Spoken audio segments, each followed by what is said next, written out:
So I'm continuing my series on the steps of manifestation, how to manifest the life you truly want and the world you truly want to live in.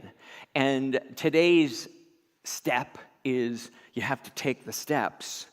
When I joined a 12-step program 21 years ago now, one of the slogans that they had is that there's no elevator, you have to take the steps. You have to work the steps. And there's 12 in that program, there's only 5 in my program of manifestation. So it's not quite as steep a climb, but actually working the steps is essential to creating the life that you say you want. As I mentioned at the beginning, many of us often and sometimes live in fear. We live in retraction and in playing it safe. But taking the actual physical steps in the world to create the life we want is absolutely essential. You know, I learned the processes of visualization, of affirmations, of affirmative prayer, of meditation, and set my goals years ago when I lived in New York City and wanted to be a performer on Broadway. I used those tools, those spiritual and practical tools, to manifest my goal. But unless I had gone to singing lessons and ballet lessons and dance lessons and actually gone to the audition, I wouldn't have become a dancer on Broadway. I had to take the physical steps to make that. And sometimes that is petrifying and scary. But what we do is we move out in the face of fear and walk through taking the concrete steps necessary to make our dreams, our lives, come true. I give you our music team once again.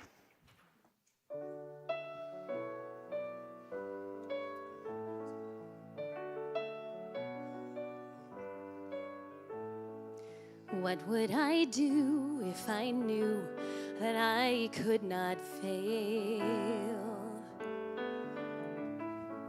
If I believed, would the wind always fill up my sail? How far would I go? What could I achieve? Trusting the hero in me.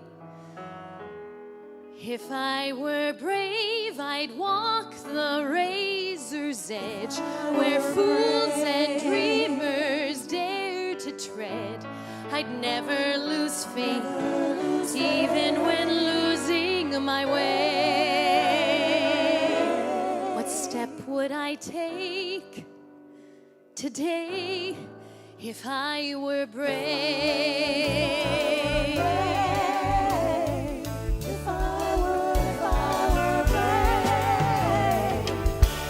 What would I do today if I were brave? What would I do today if I were brave? What would I do today if I were brave? What would I do today if I were brave?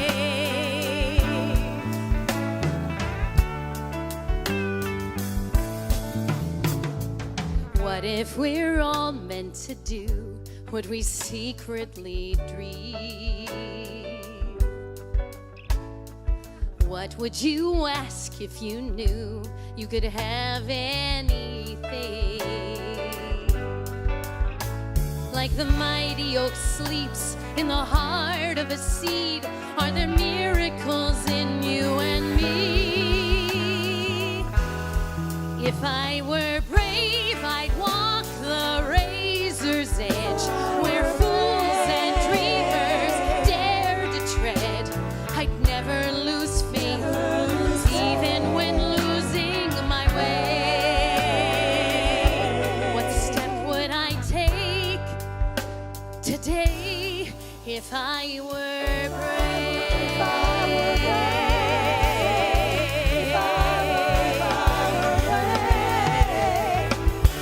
What would I do today if I were brave? What would I do today if I were brave? What would I do today if I were brave? What would I do today if I were brave?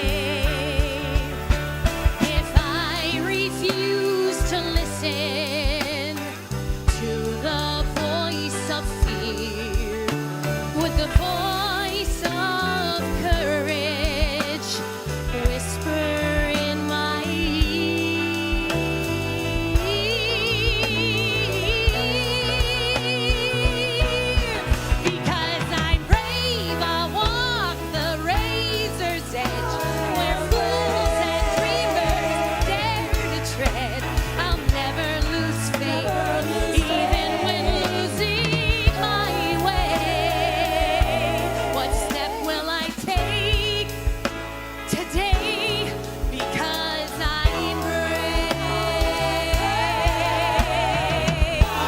I am brave.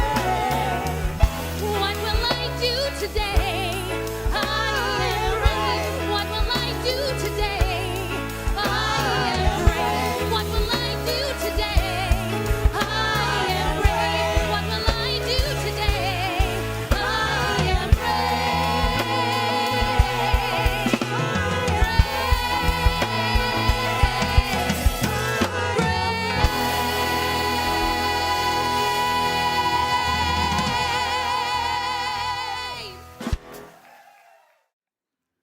What? I love the opening line. What would you do today if you knew you could not fail? That actually taking the step, taking the concrete step, is the success, right? You cannot understand that the most brave thing you can do is the thing that scares you the most. And even if you just put your baby toe in the water, take the baby step towards your goal, that it is truly heroic. And that the world has been changed, literally reshaped by people who have done that. The list is endless. In the face of discouragement, in the face of hostility, in the face of adversity, people who have stepped up and said, this is mine to do and mine to create, have created, manifested, made this world a better place for me.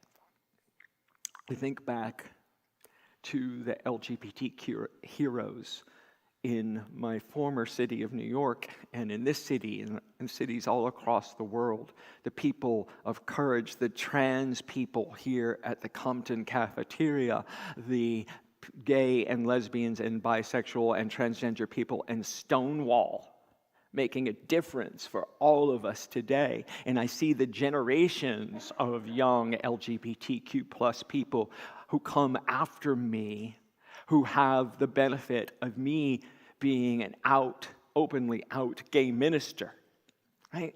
That small step, easier for me by the people who made the steps before, and made easier by me for the people who will come after me.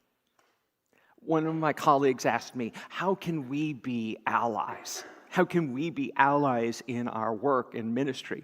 And one of the things I tell them all the time is that what really is going to shift this is when you tell a story from platform about a spiritual principle and have two gay people in it, not because you're telling a gay story, but you're telling a spiritual story and the people just happen to be gay, we've won.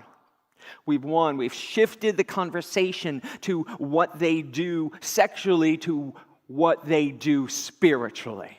And that is where we are today, right? And there's still more work to do because we get to be here in San Francisco. We get to join all of our friends across the world in this. But there is still more work to do. When the team and I take positive steps and put out memes and TikToks and Facebook pages and Instagram posts all about our teachings and our principles and our lives, there's a lot of hate that comes back at us. It's not over. But what I try and do in that is to re-engage with the people, not trying to win, but trying just to have a conversation, right? Just to humanize me. Again, the othering of the world is what's got to change. So here at Unity San Francisco, we take steps every day. And here in my personal ministry, my job, I am really clear. My purpose is to joyfully teach, demonstrate, and inspire truth, wholeness, and abundance. That's what I'm here on the planet to do. No small thing, right? And I can do it in a bunch of different ways. But one of the ways I got to do it is right here on platform and in this teaching. I have created and am teaching the 5 steps of manifestation. We're in the middle of a 5-week series on it. It is part of my abundance teaching. And if you missed the first one, I purposely say the word abundance rather than prosperity, because prosperity instantly only takes us to cash, to money, to finances. But what I mean by abundance is vibrant health, enriching relationships, work that you love and fulfills you, right? Material resources, which includes financial, but there's lots of material resources that we get for free all the time. We sit here by grace in this building and in these chairs and in the air we breathe and in the beauty that surrounds us all the time.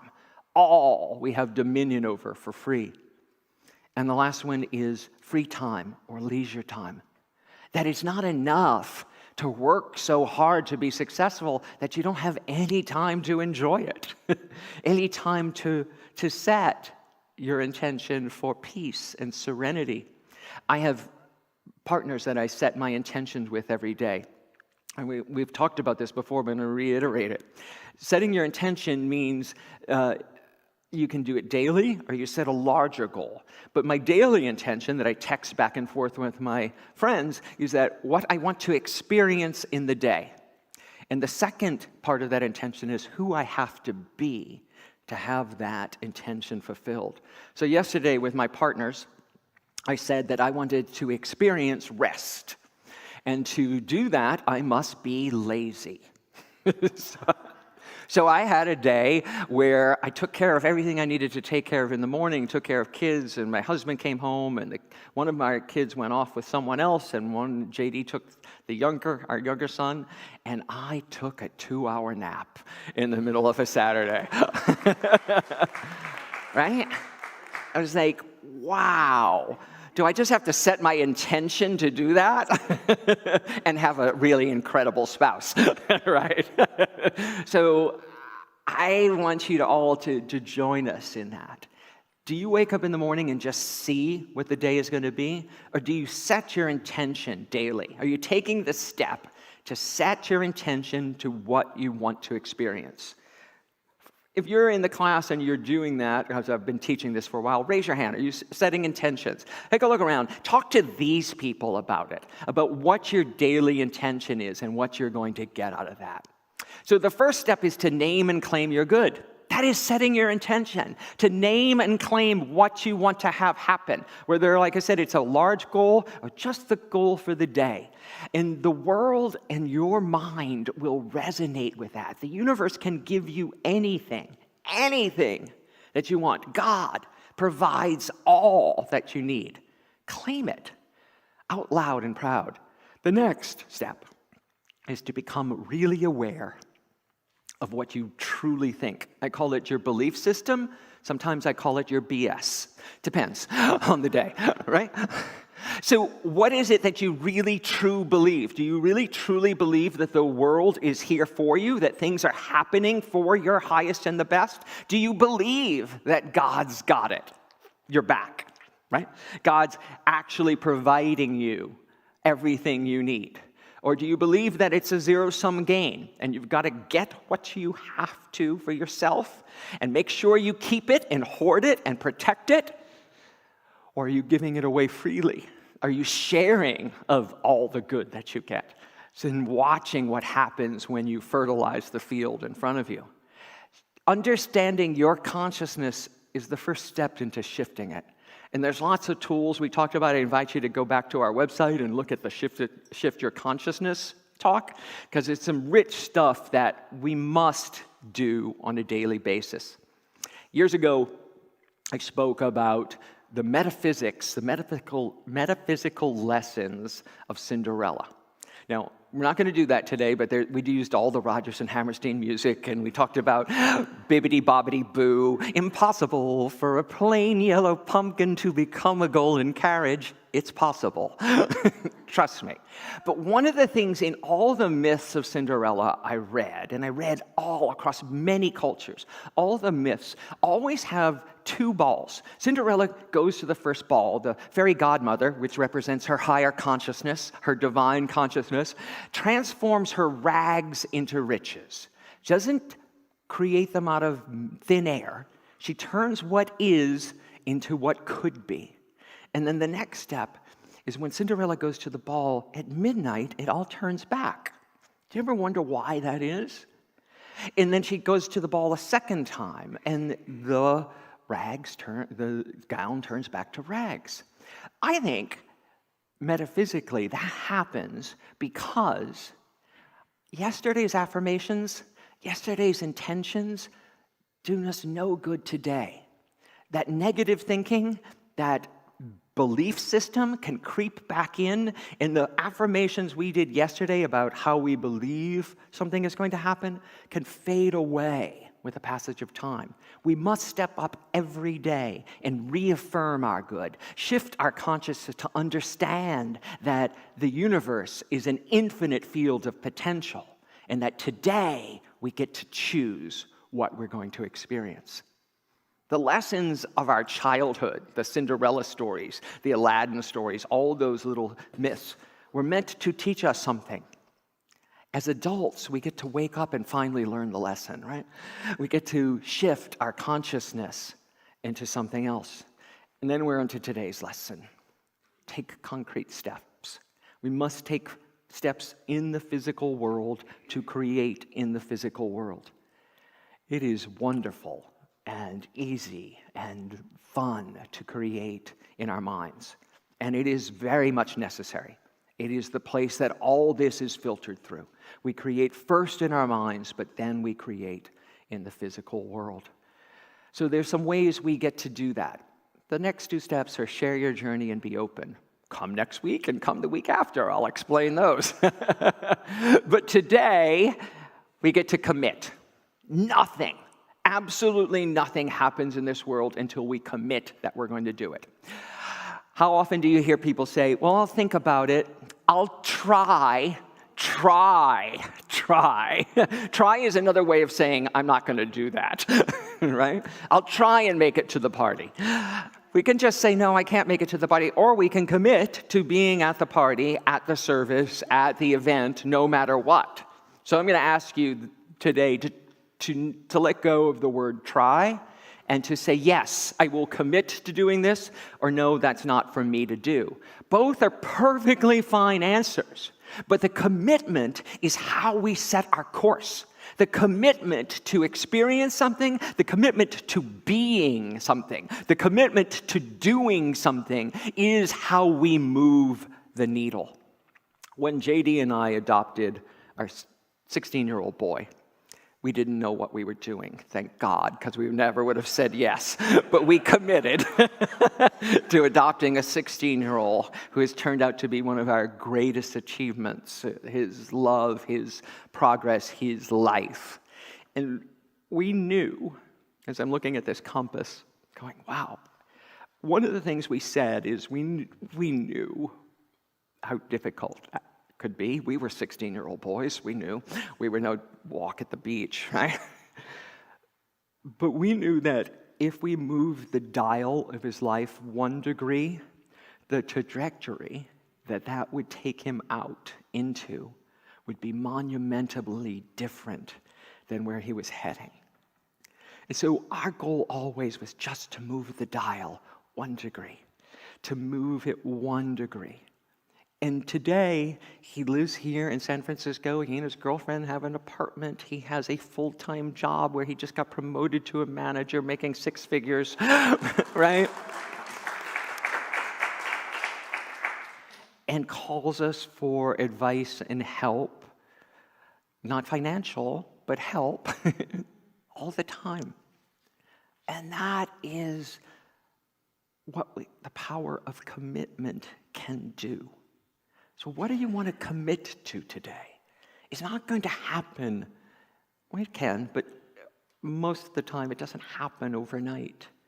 What do you commit to today that you want to have happen in the future. Commitment is essential of every step in the process of manifestation. You have to commit to name and claim you're good. You have to commit to doing the hard shadow work to understand what your consciousness is. You have to commit to doing the steps. You have to commit to sharing your journey. Whatever your goal is, take action today. Be brave, as Jessica sang. When I'm brave, I walk the razor's edge. That's the lyric. Walk the razor's edge, right?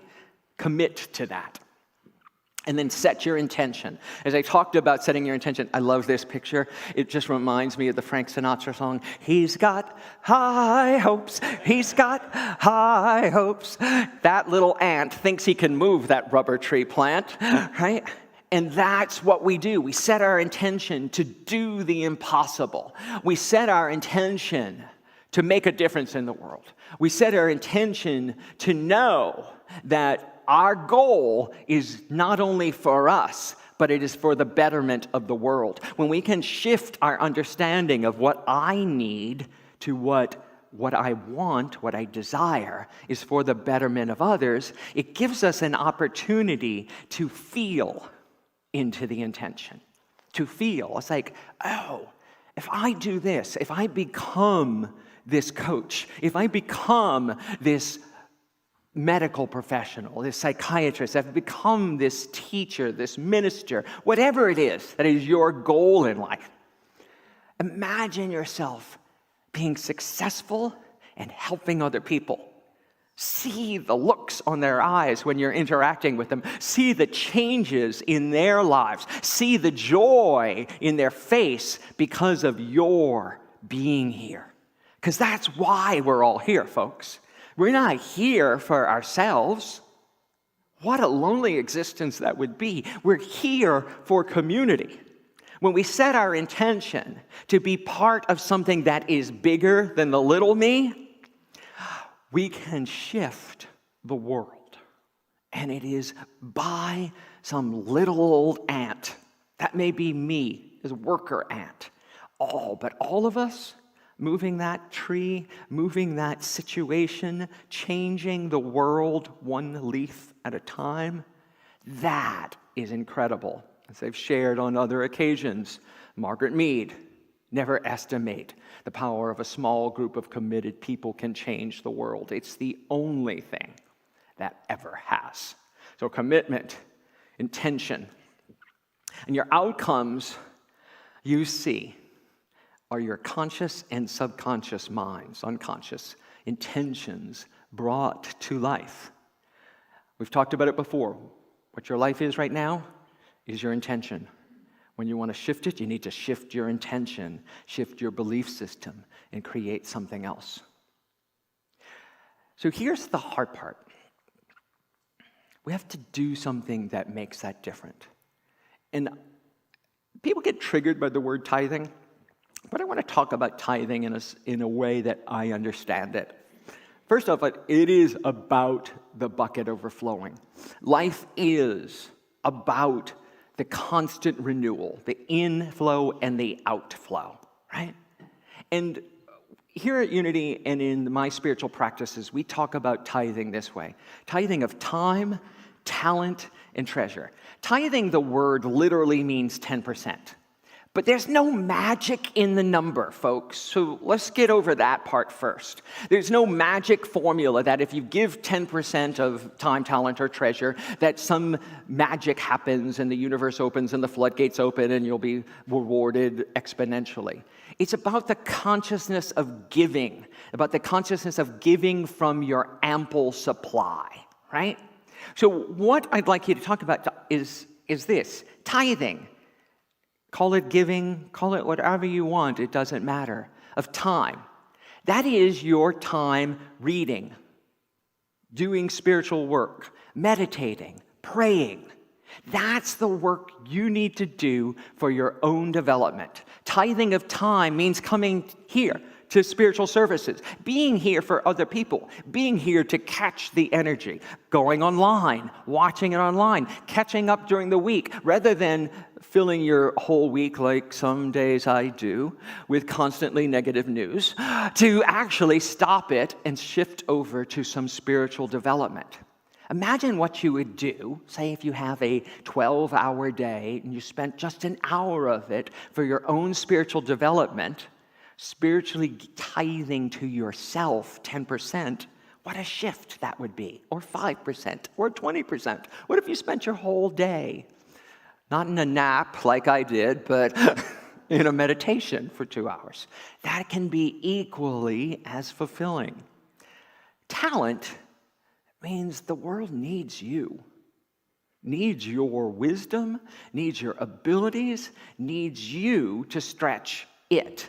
So where are you sharing of your talent? Where are you giving away who you are and what you're good at for nothing, other than for the pleasure of giving? I know that in my life I give to Unity World Headquarters. It's our national and worldwide organization, and it runs the many different things that we do at the village. It's a large organization. And when I first was asked to join, I literally said, "Who, me?" And I said no the first year because Roma had just been born. But the second year they asked, I said, "Come back and ask me next year." And I said yes. I did not know how much I would get out of giving. I cannot begin to describe to you what I am asked to do on a daily basis, and a weekly basis, and a yearly basis for the organization. It is beyond anything I could have imagined. And I'm looking at my board members here right now who are experiencing the same thing and working on our board here at Unity San Francisco. And at the same time, I have learned more about myself and learned about my capacity as a leader and a capacity as a minister, and have shifted who I think I am by doing volunteer work. It is a profound blessing to your life to share of your talent. And I encourage each and every one of you in your life to share wastefully of who you are. Time and talent expand as you give them. It's an amazing, amazing journey. And then the last one is treasure. I have often said it, but I want to reiterate. We get frozen around money because we're taught that there's only a limited amount and that you have to hold on to what you have. And you have to be really careful because people are going to scam you.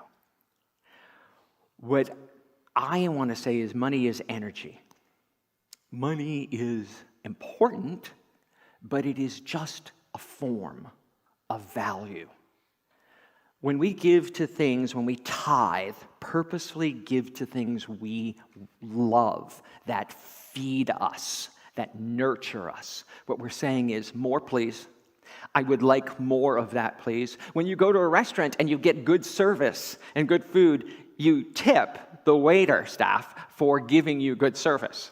When you go and experience something at a concert, a music festival or something, you might go to the stand after and buy paraphernalia that you will never wear or never really use, but you had such a good experience that you want to give more to remember the experience. Tithing to where you're spiritually fed is the same process. Everything here has been given. Everything here has been given by someone so that you could sit here today and enjoy it, right? When you think about it that way, for hundreds of years, Unity San Francisco alone has existed for 105 years. And every single penny of that made that 105 years was given by someone who wanted more of this. So when you give of your treasure, you're giving it to what you want to see more of. And that is a concrete step. Do you get that? That is a concrete step. In Scripture, Jesus talks about the widow's mite. That her one penny she's giving in the offering is worth more than the millionaire's millions.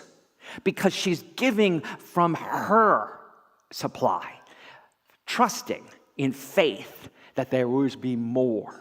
And that she's part of the flow of giving and receiving. That's what we get to enter into when we shift our own consciousness by giving of our treasure Sometimes it's scary, sometimes it's joyful. JD and I love to sit down when we have money come in or when we're doing budgets going, are we up to date on our tithing? Or this has come in, what do we want to tithe to? And it's the first thing we do with it. We don't pay the bills first, we tithe first. Because it shifts our consciousness around money. It's like, look what we get to do with this. That process is transformative. It cultivates a mindset of abundance. It fosters personal and spiritual growth in us and in our communities, and it aligns with the higher principles of generosity. So one of the things that I know is true about this is all of these quotes that I'm sharing with you are mine. They're from the book I'm writing on abundance, on prosperity, on manifestation. And I don't have time to write a book. There's not enough time in the day. My husband's shaking his head. No, you don't have enough time to write a book. But because I affirm that it is filled with ease and grace, I affirm that this is mine to do, the universe conspires to support me in doing that. I sent out one proposal and got accepted. So I have a publisher already. I just have to do the hard work, write the book. So that's my intention for this year. The book is going to be finished by the end of the year. It's going to be in the publisher's hand by the end of the year. What's your intention? What do you want to have happen? Let's take that to our time of meditation.